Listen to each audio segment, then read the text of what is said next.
Eto na guys, pag-usapan natin ang pag-name drop ni former President Rodrigo Roa Duterte na itong si Maricel Soriano daw po, yung sikat na artista na yan, nakasama daw po ni President Marcos na humihit-hit ng pulburon noong 2012.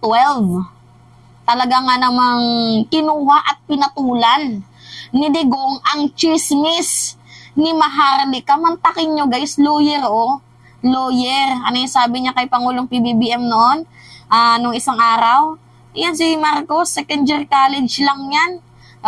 Wala sa kalingkingan ko yan. Ikaw nga, abogado ka pero pumapatol ka sa chismis? Diba tama ba yan guys? Nagawain ng isang abogado ang pumatol sa isang chismis, tapos yung source niya guys, si Maharlika, na isa namang walang kredibilidad. Anyway, ipanood ko lang muna guys yung video sa inyo. Pakinggan nyo Mayor Malanggo, Senador Guto, sa'yo trabaho na mo. Ang presidente ko, mugi ako ang ipakita ko nila. Wala ko, trabaho lang. Muna itong ilang ipanuan, pero na-utsok. Kay ang katong plano sa PDEA, mag-raid unta nga to sa unit, sa condo unit ni Soriano, Maricel. Yan. Dito man sila pulburon. Nawala.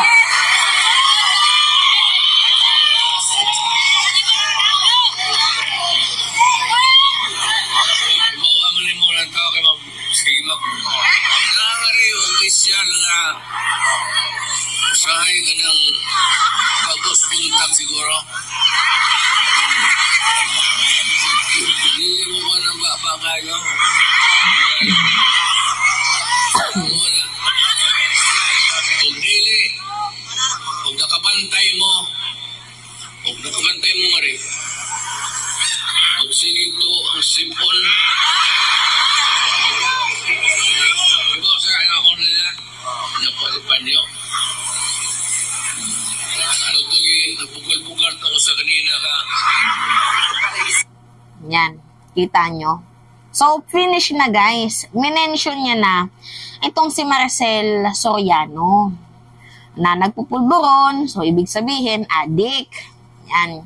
Tapos nilait niya pa si PBBM na mayroong isang presidente na pag nagsasalita, lantek ka ng yawa ka, gumaganon. Si Digong nga, laging nakaganon eh. Kala mo laging sinuntok sa panga. Yan yung epekto ng fentanyl. Laging nakaganon. Anyway, ito na nga guys. Ito yung ebidensya kasi nila. Ewan ko ba dito? Tingnan nyo ito yung unang paper. So, binilugan ko yung Unit 46C. Tapos ito yung second paper. Unit 4C. So, yan po guys, yung sinasabi nilang kondo. Guys, nakikita nyo naman, yung ebidensya, napaka-inconsistent. Hindi ko lubos maisip na bakit papatulan to ni Digong. Sasakyan niya, para lang meron siyang masabi. Diba? Una, nakikita nyo sa papers na yan, hawak ko yung cellphone walang control number. Diba? Tapos nakalagay dyan sa ilalim guys, confidential. Alam mo namang abogado ka, jutang ng ginemis. Alam mo namang abogado ka, may nakalagay na confidential. Bawal po yan guys na magkaroon ng ng any damage. 'Di ba? Pero guys, sa makikita nyo ang daming error. Tingnan nyo una, walang control number. Pangalawa naman, yung unit unang nilabas na na paper, Unit 46C. Tapos, yung pangalawa, Unit 4C. So, ano ba talaga? Saan ba talaga? Diba, paano natin maikukunik yan kung walang control number tapos pa iba-iba ng unit? Guys, madali lang talaga sa panahon na ngayon. Madali lang naman talagang gumawa ng ng mga ganyang klaseng bagay, yung magpe-fake news ka. Super dali, super easy. Lalo na ngayon, may AI na. Napakadali lang po yan, guys. Oo, aminado tayo na itong si Maricel Soriano, taong 2018 nahuli. Hindi ko yun guys tinatanggi. Totoo nga naman. Magaling sila eh. Pero guys, ito yung senaryo ni Maricel, pinipilit nilang ikinokonek kay PBBM. Guys, mantakin nyo 2018 po hinuli si Maricel Soriano. Tapos sinasabi nila, 2012 daw itong silang nag-jamming na nagpupulburon sa isang condo unit. Eh hindi nga po close guys si Maricel Soriano at itong si Pangulong PBBM. 'Di ba? Nakakaloka. Kasi imagine nyo guys nakakatawa na lang isipin na abogado si Digong pero napaka-unprofessional niya. The way na ngayon lang talaga ako nakakita ng naging presidente ng bansang Pilipinas na chismoso. Ngayon lang talaga guys, promise. 'Di ba? May pinag-aralan, pares kay Harry Roque. Mataas ang pinag-aralan pero mga chismoso, mga marites. 'Di ba? Mantakin nyo guys naging presidente ka, sabi niya nga, nag-aral daw siya sa Department of Foreign Affairs, naging undersecretary daw siya, pagbubuhat ng bangko ni Digong, presidente pa, abogado. Ganyan ba yung kilos ng isang may mataas na pinag-aralan na papatol sa isang chismis, tapos manlalait? Ganun ba yun? Diba guys, nakukuha nyo naman ata yung punto. So ngayon, ang tanong dito, abogado ba talaga itong si former President Duterte? Ganyan ba yung kilos ng isang abogado? Papatol ka sa isang chismis, galing pa mismo sa isang taong walang kredibilidad.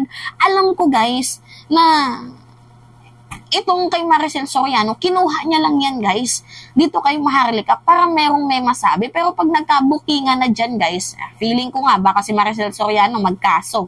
Narinig ko lang guys sa isang comment na itong si Maricel Soriano daw po ay magkakaso kay Digong. Pero hindi ko naman alam kung totoo yun guys, kasi nakita ko lang sa isang comment section na nainis daw itong si Maricel Soriano, tapos kakasuhan niya na lang daw itong si Digong kasi parang paninirang puri daw guys ang ginawa sa kanya. Although totoo, na-research ko naman, according lang yan sa comment pero na-research ko naman na itong si Maricel Soriano nahuli. Totoo yan, pero taong 2018. Pero nung taong 2012, wala po tayong Maricel Soriano na nakita. Baka nang bugbog. 2011 yun, yung nambugbog si Maricel Soriano ng kasambahay. Anyway, hindi ko pinapagtanggol si Maricel Soriano. Kasi, ang akin lang dito is yung kay PBBM case na kinukunik nila si PBBM kay Maricel Soriano. Si Maricel Soriano, literal na gumamit talaga yan. Pero 2018 siya nahuli. Itong si yung tinutukoy nila na nahuli daw 2012, ipaparade daw. Wala namang 2012 na Maricel Soriano na munti ka nang iparade. At saka guys, panahon yun ni Pinoy. Diba? Makarinig sila na si PBBM nagka-adik-adik. Syempre, magkaawa yan yung Aquino tapos Marcos. So, anong mangyayari dyan? Malamang, isisiwalat nila yan. Para masira pa itong si Marcos. Diba? Pansin nyo, guys? Mga to? Mga may masabi to? Tingnan nyo, guys. So, yan talaga epekto ng fentanyl. Ginawa niyang source, si Maharlika, di ba naman luka-luka? Abogado ka ba talaga? Ini-stress niyo yung Kipay Labuko Palpa kasi guys yung nangyaring prayer rally nila doon sa sa Tagum, sa sports complex ng Davao. Palpak. Kasi yung 100,000 na supposedly na ini-insist nila na darating, 6,000 lang po guys ang dumating. Tingnan nyo, hindi na kasi naniniwala sa inyo ang mamamayang Pilipino. Sawa na. Diba? Kahit nga din ako, sawa na ako every time na naririnig ko itong boses ni Digong. Pero, syempre, kailangan natin itong patulan, guys. Kasi fake news to. Nandito tayo, guys. Anong silbi ko bilang batang Pilipino? Diba? Na, syempre, taxpayer din ako. Diba? And beside, isa din po ako, guys, sa mga bumoboses ng good governance. Ano yung silbi ko kung kaya ko namang bumoses tapos tatahimik ako? So, labanan natin guys ang fake news. Labanan natin yan. Spread awareness, spread the truth. No to fake news tayo. No to fake news tayo. Ayaw natin ng fake news. Kaya nga nandito tayo, dinidebunk natin itong mga fake news nila. Anyway, Yun lamang po guys, at that's me again, si Mima Halisha nyo at nagbabalik ulit para sa ating panibagong video.